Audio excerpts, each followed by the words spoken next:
Previously on the Infinite Escape Room.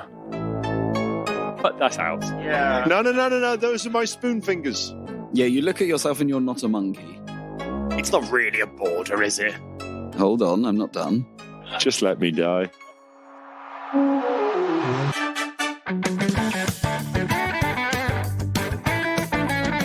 Friends, Romans, quadrupeds, and peoples of the world, welcome to the Infinite Escape Room, the puzzling podcast where a group of geographically diverse pals meet up, have a couple of drinks, and work together to solve a homemade escape room of the ears.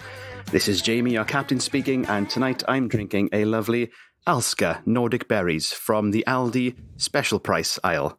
It's fruity, and it's £1.39 a bottle. Oh, superb. Yummy. And on theme for tonight, as you will see, well, as on theme as I could get it.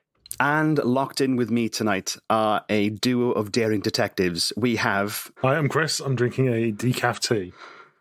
Wonderful. For the patrons, I'm not really. Because I ran out. I drank it all before the show. Don't pull back the Lies. curtain, Chris. Lies and calumny. They're not allowed to know. When we do the picture later, you're going to have to hold the empty mug up and just pretend. Just angle it in such a way that no one can see that it's completely empty. Very Well, empty. definitely don't angle it that way. Like that empty coffee cup bullshit that you see in sitcoms where they're all like, walking around with coffee cups. Like, Hey, this is crazy. Yeah. just put something in there that weighs anything. Just Or- water, yeah. Yeah, that'll do. Pebbles. I want someone. I want to see some bloopers. Do you keep pebbles on your desk? Is that a normal thing? No, but I mean, like, if you're working on a film set, Chris, it wouldn't be unreasonable. Like, they have all this other shit. Oh, It okay, wouldn't be fair, unreasonable fair. for that to have Yeah, a little jar of pebbles to give the coffee cup some weight. Yeah, I'm not going to go and find some pebbles for my coffee cup. No I'm not- dedication no, I'm not saying whatsoever. you should do that now. Hello, I'm Tony, and I'm drinking a bottle of Cranbourne Poacher from the Badger Brewery. The bottle describes it as rich and fruity ruby ale, which is accurate. It's very seasonally appropriate, I would say. Sorry, I'm out of breath from running down the stairs and back up again. Very unfit. Do you know? I don't think I've ever had a ruby ale. Plenty of It golden looks ones. like this. Ah, so it's not just a clever name. Ruby by name, ruby by nature. Yes, they tend to be quite sweet, Okay. quite dark on the malt, but What is not as bitter as a stout. They've got the richness, but not the bitterness of a porter or a stout. What was it? I tried last night. I tried a beer that was it was too expensive to buy a pint of, but it was like over a £5 for half a pint. But it was like it was a stout, but it tasted like a Snickers bar. Oh, Sure. And In a good way? In a good way. Okay. The closest way I can kind of describe it is imagine like a liquidized dark chocolate Snickers, like because it had that bitterness from the stout, and it was pretty good. Like I say, over £10 a pint. I was like, just eat a Snickers and drink some regular beer. Eat the Snickers and have a Guinness. you just like And buy just a swill it. Guinness and like chop a Yeah. Snickers up until it done. I tell you what, you could probably, like, if you blitzed a Snickers with some Guinness in like a good food processor, you could probably get something approaching that. I bet it would be good. Dear listeners, this podcast wouldn't be possible if not for the love and support of our wonderful army of patrons.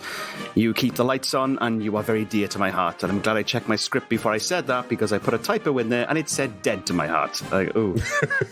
Quickly change that. And this week I'm going to give a special shout out to two of our wonderful patrons, Jade Shaw and Dave LeCompte. I love you both. I don't know who you are in real life, but I would like to guess some things that I think might be true about you just from just from looking at your names. So Jade Shaw has the ability to recognize any jingle from any advert from any decade, a very useful skill in any pub quiz. And Dave LeCompte has never been beaten and cannot be beaten in a staring contest. You will lose every time. He will bore into your soul. Thanks to both of you, and thanks to all of our Patreons for keeping us off the streets and on the air. And for as little as £1 a month, you can join their ranks in support of our little corner of the internet. Head on over to patreon.com/The Infinite Escape Room, where you can unlock bonus material and other perks that we don't show to the common folk. Like the unedited version of this episode, where Tony discovers that his neighbour could be murdering people and stuffing them in bins. It's What's possible. that about? Well, only one person. We've only got evidence for one. Just the one. You can't fit more than one person in a bin, not whole. So, what is the Infinite Escape Room? Well, it's much like the escape rooms you're used to seeing out in the real world, but instead of made of bricks and mortar, this one is made of the mind. It stretches across all known themes, dimensions, and multiverses. And because it's infinite, there is no end. Every room in the infinite escape room links wonderfully into the next in one big, never-ending escape experience adventure. Each week, one of us will present a part in the infinite escape room. This week, it's me. Well, the others will try to solve it.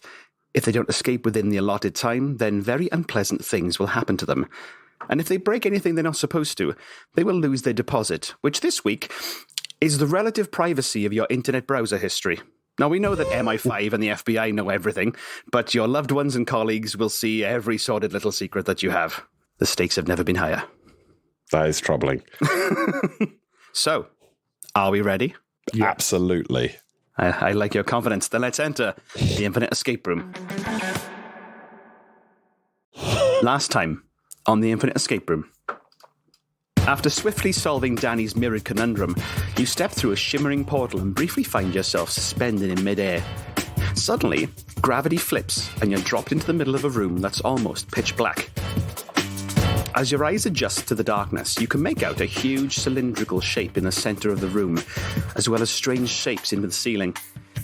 Looking around in the darkness, waiting for your eyes to adjust a bit further, you can make out a small flicker of light coming from the corner to your right. As you approach the light, you can hear someone singing softly and hiccuping. You can see that the light is coming from a tall lit advent calendar that's about 2/3 of the way through its length. The candle starts next to a half-empty bottle on top of a high table, which is next to a giant armchair.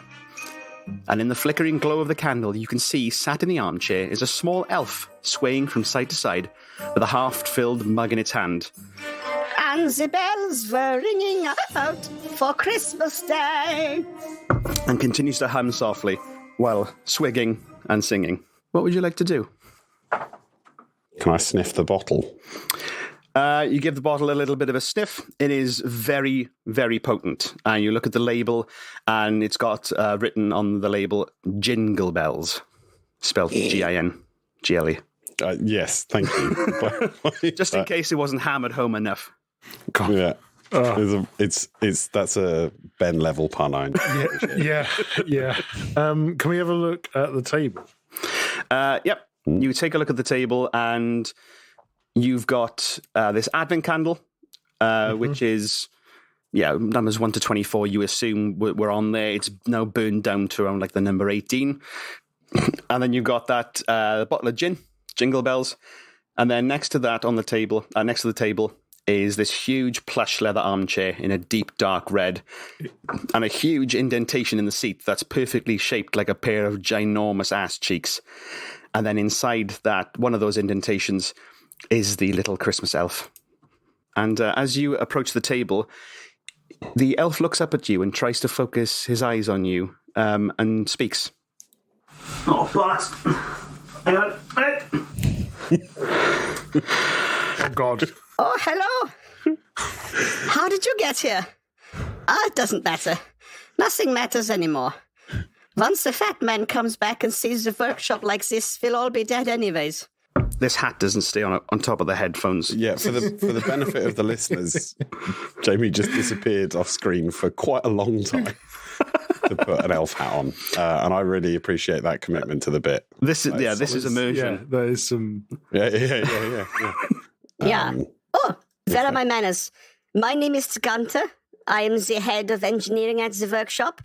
But we haven't been able to work ever since that asshole crinkly elf forgot to pay the gas bill. And now the furnace has gone out, the lights are off, the workshop is dead. All I have for light and warmth is this candle and this bottle of gin. If you want to live, I suggest you find a way to get the furnace working again. Herr North will be back from his weekly seal clubbing pilates exercise in about 30 minutes, so you better hurry. Jesus. And with that, Gunther slouches down in the chair and starts snoring, spilling gin all down him and the armchair. And so with a little bit of light that you have, you can make out a few features around the room. As well as that giant cylinder in the centre and this armchair with the drunken elf, you can see that to the north of this room is a set of 2 doors. To the west, you can make out the silhouette of a single door. To the south, you can see a sort of a giant circle embedded in the wall. And then to the southwest corner, you can see a sort of a large tree. And as Gunther said, you've got around 30 minutes before the big man himself comes back in and sees that you are two very naughty boys, and you don't want that. Your time starts now.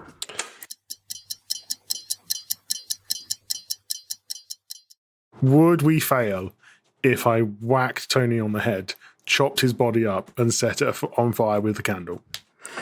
That I think you lose your deposit if you kill the other person. Yeah, technically, you would escape, but you would lose your deposit. Oh, I mean, do you want your browser history made public? Because they use that to pay for the compensation that my wife would be claiming.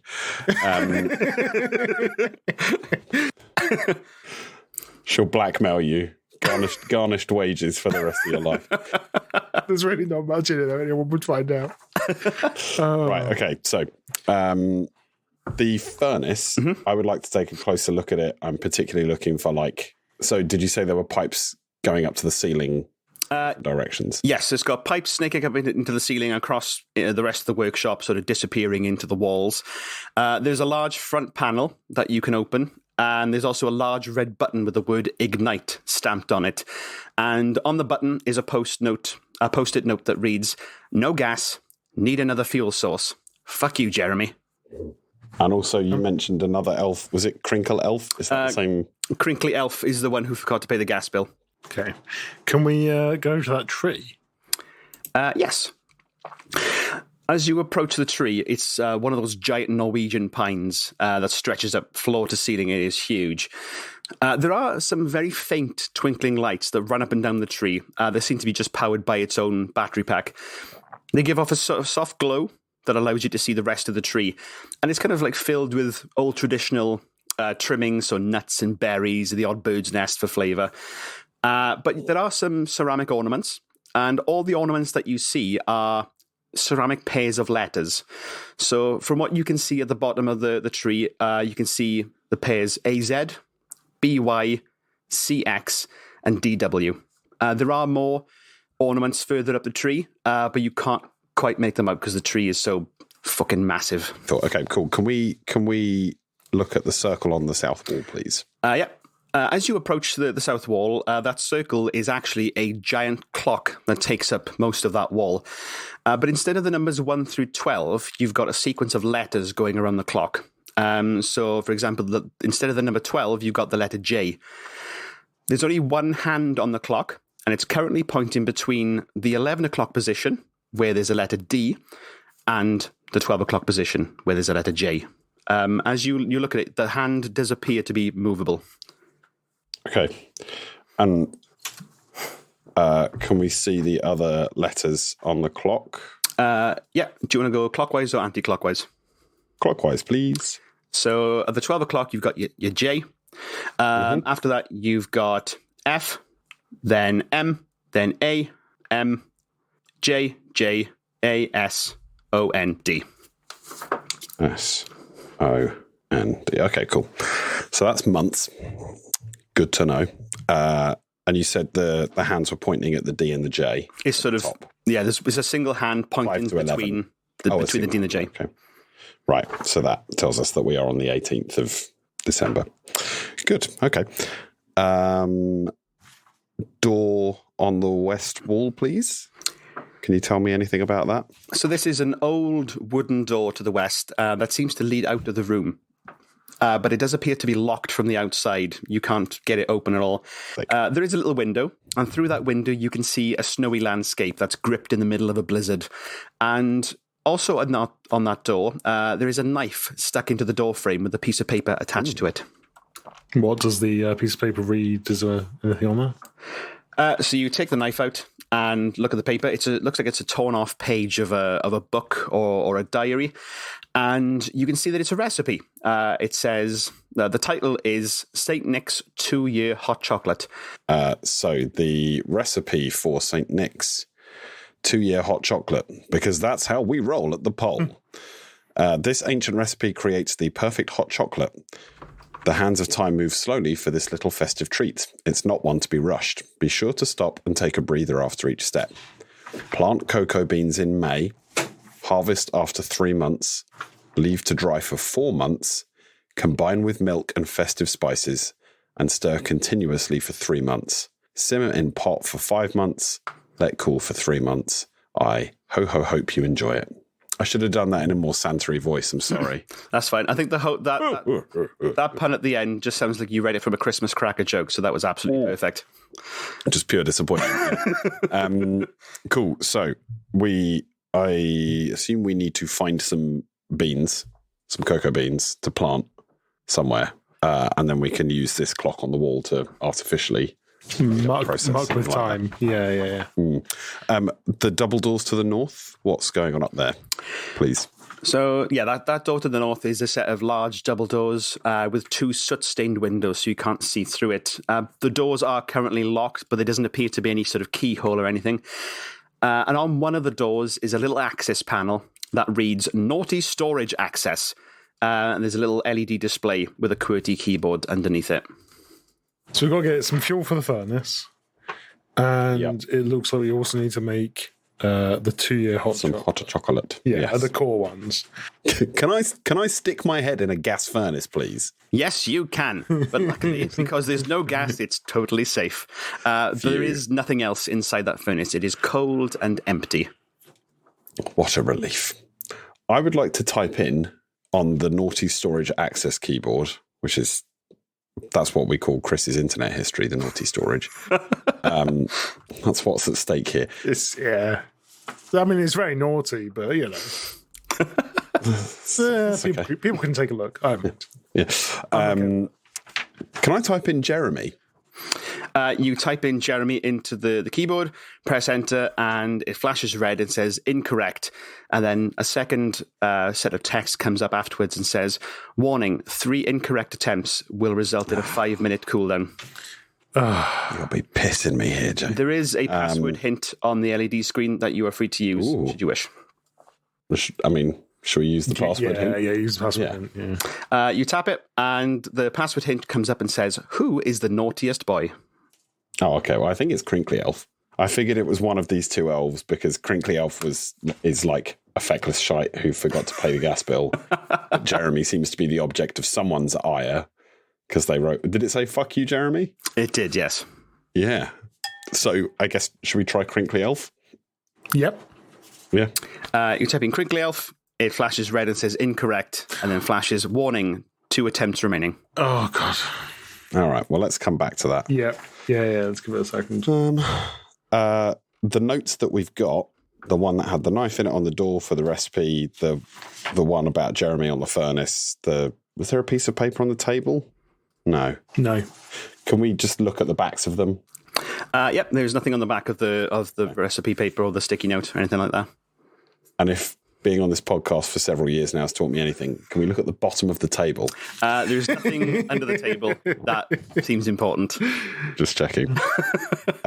Is the tree climbable? You can certainly give it a go.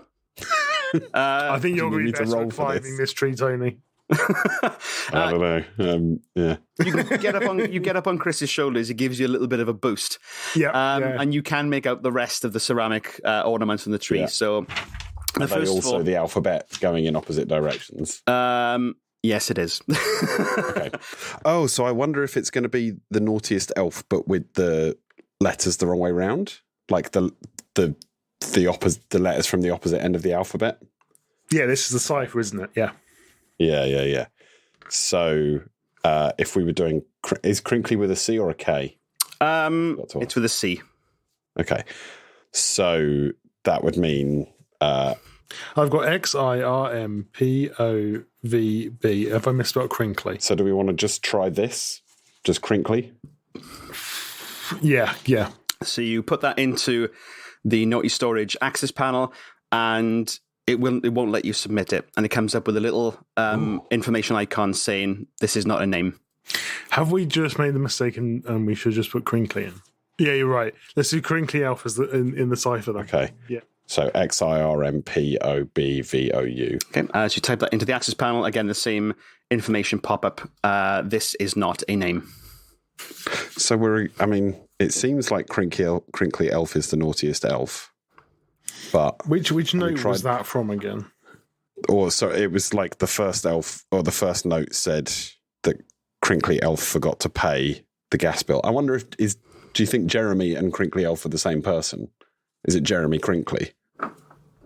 Or it could just be the Jeremy. Like, have we gotten the elf confused? Is it Jeremy that's the naughty elf? We could just try Jeremy. We did try. I think Jeremy was the first thing we tried. Wasn't it? It was, yeah. Yeah. Because it's not taking these back to front letters. Yeah. As you try them in, you get the sense that it's less that they're not the people, but just because it's a string of random letters, it's not accepting those. Yeah. We've got to find the right name. Have we missed a name somewhere? What about the elf in the chair? Do we get a name for him? Gunther, yes. We could try Gunther. Yeah, go on then. So you type in Gunther into the keypad, it flashes up red and says, incorrect. You have one attempt remaining before 5-minute cooldown. Well, these are the only elf names we've got, right? Jeremy, Crinkly, and Gunther. Oh, yeah. You mentioned a head of engineering. Was that Crinkly? That is, Gunther is the head of Gunther's engineering. the head of engineering. Yeah. Okay. Yeah, those are all the elf names that you've been given. Right, now that phrasing tells us very little about whether or not we've found them all. Okay, Yeah. Those are all the elf names that there are that I've made up. Okay. We've reached the limit of elf naming. All elves are called one of these three things. So we've tried Jeremy, we've tried Crinkly, and we've tried Gunther, and none of them worked. No. That troubles me. You are about halfway through. Do we want to try and put some of the tree in the furnace and light it with the candle Yeah, sure. and the gin? Yeah. Is that possible? You cannot get the tree down without breaking it. And that's a deposit offence. Is there anything like fallen branches and stuff on the floor around it? No. It's surprisingly sturdy, these Norwegian pines. They don't snap easily. And every time you try to attempt it, Gunther wakes up momentarily, shouts 9, and then falls asleep again. I'm very confused by the nationality of. Is Gunther an immigrant? Is Gunther moved from Germany to North Norway? Gunther's just an elf. That's how they talk. Okay, fair enough. Big angry German. Understood. So we've got a cipher. We've got 3 names, none of which work. And apparently putting in the cipher names doesn't work. I mean, we could try Jeremy through the cipher, but that doesn't look like it's anything. That would start with a Q.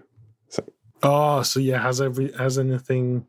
Do any of the names cipher to something sensible? I have complete faith in you. I will say that you are currently focusing on the wrong thing. I was trying to find some cocoa beans. Do you think there's somewhere we haven't searched that might have cocoa beans? You have everything you need. Oh, okay. The baubles. Does it seem like there's anything inside them? There are no baubles, just those ceramic pairs of letters. Nothing else.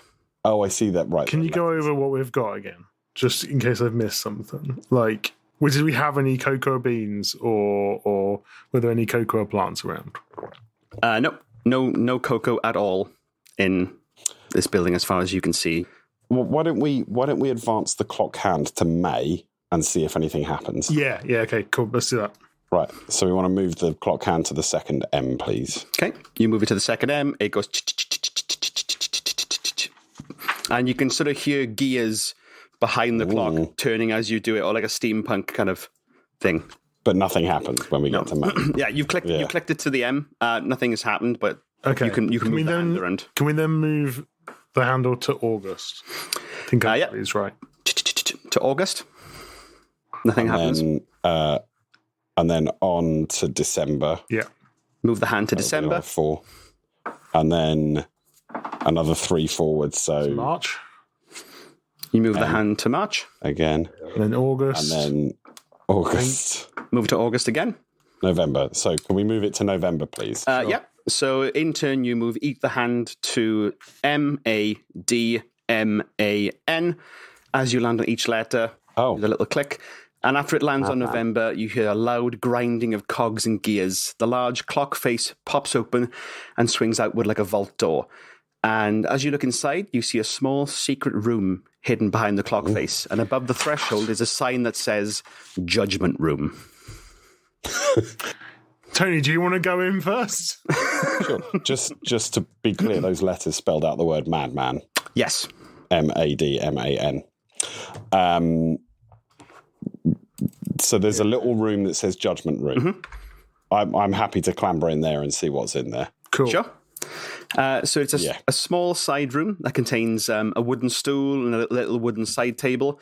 On the table itself is an empty mug that's spilled that presumably had hot chocolate in it. There's an old torn rag.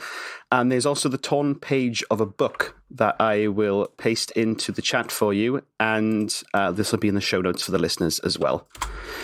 This page says, okay, here we go. So it's got two facing pages. Yes. The one on the left says super nice with an arrow pointing up, and then a long series of names of, I believe, patrons for the show.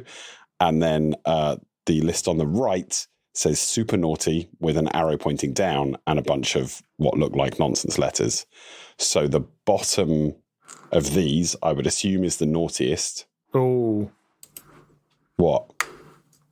I'm a software engineer, and trying to get sorting logic the right way around is always fucking annoying. Ascending or descending. That's descending. So the problem is whether or not the page is a score of naughtiness. So if it's a score of naughtiness, then the top should be the most naughty. Yes. But equally so, the arrow shape kind of makes you think. Confuses matters. Yeah. Yeah. Like you would, because if you were to look at this as one continuous list, you would have the nicest person on the left and the naughtiest person at the bottom on the right. Like, yeah, okay, let's go with that. I'm going to work it. Good logic. It's a gamble, and I hope that Jamie's just going to be kind to us if we have fucked it up and just say, yes, that's correct. You have 7 minutes remaining. Okay. So J, Z. And then Z is A, and then N is M. So I think we're looking at James. Yep, James. And then what's the second name? The second name is X. So that's C. L O R C O R D. Oh, James Corden. He is a piece of shit. Yeah, James Corden. Pop it in. Come at me, Corden, you toilet man. You type James Corden into the Naughty Storage access panel.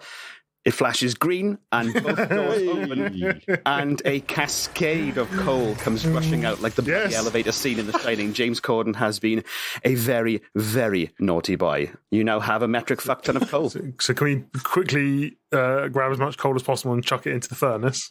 You stuff as much as you can. The furnace is now packed with coal. And light it with the alcohol and the gin and the candle. The gin and the candle. So you douse the coal with gin, and you're going to lob the advent candle into the middle of the furnace. I wasn't going to lob it. I just don't want to risk it. I'm more, gently carefully light the gin. While holding my hand up in front of my face. All my failed barbecues are coming back to haunt me right now. Who needs eyebrows, really?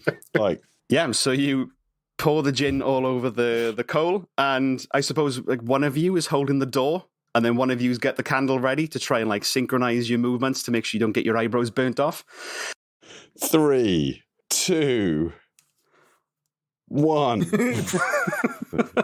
And as you do so, the coal ignites very quickly, and you immediately feel the warmth coming from the furnace. Then you start to see the clanking of the metal pipes above you, and then suddenly the lights come on. You can hear in the distance the sound of the machines waking up and the raucous cheer of elves who for some reason are all called either Jeremy, Gunther or Crinkly. Hooray! After a few seconds, you hear a key turn in the lock from the door outside. The door bursts open and in walks the man himself. Santa Claus, bedecked in big black boots and a fur-trimmed red winter coat that's stained with seal blood. Santa glances around the room, hears the sound of the machines whirring in the distance, and smiles. Well done, Gunther. Looks like Christmas isn't cancelled after all. Gunther tries to snap to attention and immediately goes arse over tit in the armchair. Santa walks over to the naughty and nice list, draws a long quill pen from his robes and adds your names to the top of the nice list. Aww. He then hands you an ornate brass key. You puzzlers have had a busy year. I think it's time you had a little break. Here's the key to my personal cabin just up the hill. Merry Christmas. He snaps his fingers and the blizzard outside suddenly stops, revealing clear skies and just a few hundred meters away, a small log cabin with smoke coming out of the chimney gently. You step out into the winter air, which is actually quite pleasant, and begin your climb up towards some much-needed rest and relaxation. To be continued, and you have solved my puzzle. Congratulations. Yay! I didn't think we were going to do that. Thank you, that was good. That was really, really good. Yeah, I was really, when you said you've got 7 minutes left and we were both like, oh, What the hell is going on? I was genuinely concerned. And when I ended up with like 2 full A4 pages of notes as to all the stuff we had, I was like, what is going on? That was a really good one, though. It was a good puzzle. Thank you. Yeah, you did really well.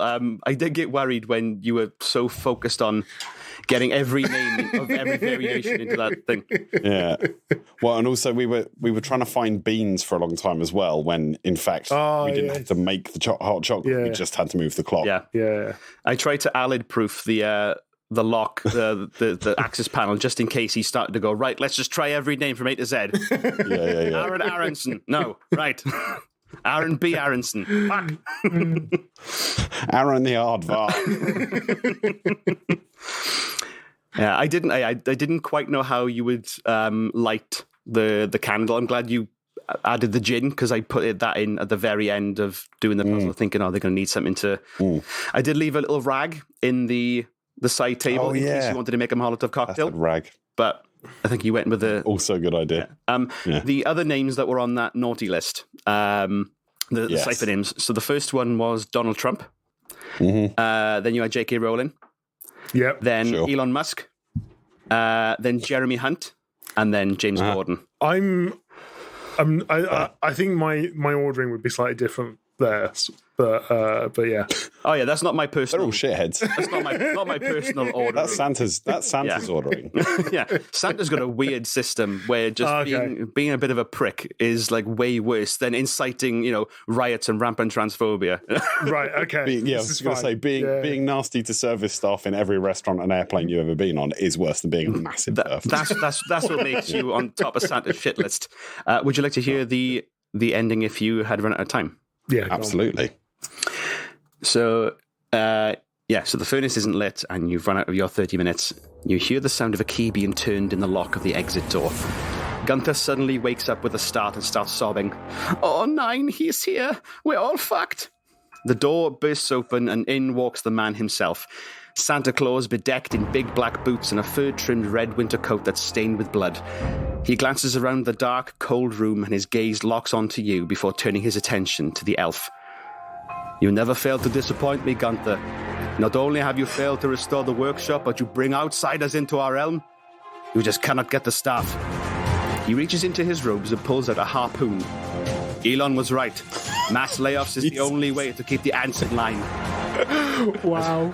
As he walks towards Gunther, harpoon pointed at his little elf head, you take your chances and dart through the open door. The blizzard is howling and you can't see very far. But as you trudge through the snow, you see at the top of a small hill the lights of a log cabin. Thinking back over the past year, all the near-death experiences you've had, and the fact that you're now almost harpooned by Santa Claus, you decide fuck this for a game of soldiers and head towards the cabin for some much-needed break from all this puzzling nonsense. Strangely, Santa has a lot in common with Elon Musk, like, making employees work extended hours, especially at busy times. A similar work ethic. Making them sleep in the office. Like, it's Yeah, don't let the communist colours fool you. He's a capitalist through and through. The Republican Party's colour is red in the US. Oh, shit, yeah. Get that. You did well. I'd initially put a ladder in that side room so you could climb up the ladder to get to the top part of the tree to get the rest of the cipher. Oh, sure. But A, you'd already figured out what the cipher was by the first couple of letters. Yeah. And B, kudos to you for getting the props to just climb the fucking tree. Well, you said A, you climbed me. B, Y.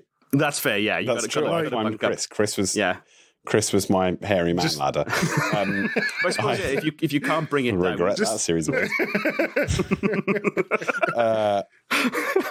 You said A, Z, B, Y, and I've done enough like I've set enough basic programming questions for interviews that involve reverse and strings and stuff. Nice. That was like, okay, I know where this is going. Easy. Yeah. Thanks very much for listening. Don't forget you can subscribe to us wherever you get your podcasts from, as well as on our website, theinfiniteescaperoom.com. We're also on the bloody social media, innit? Just search for The Infinite Escape Room on Facebook and Instagram, and we're at Tia_podcast on Twitter. That's Tia as in the tears of a cake, not the tears of a clown. If you enjoyed listening to this episode, then please consider leaving us a review on your podcast app of choice. It really is a massive help in helping us reach new listeners. And as I mentioned earlier, you can also support us on Patreon. For as little as one Sovereign of the Realm each month, you can get tasty perks like early access to episodes before they're released to the public. You can get your name yelled out on the show, and I'll make up an obscure fact about your personal life. And you can also get access to our Discord community. We love you lots, and we'll see you next week on The Infinite Escape Room. Bye-bye. Bye.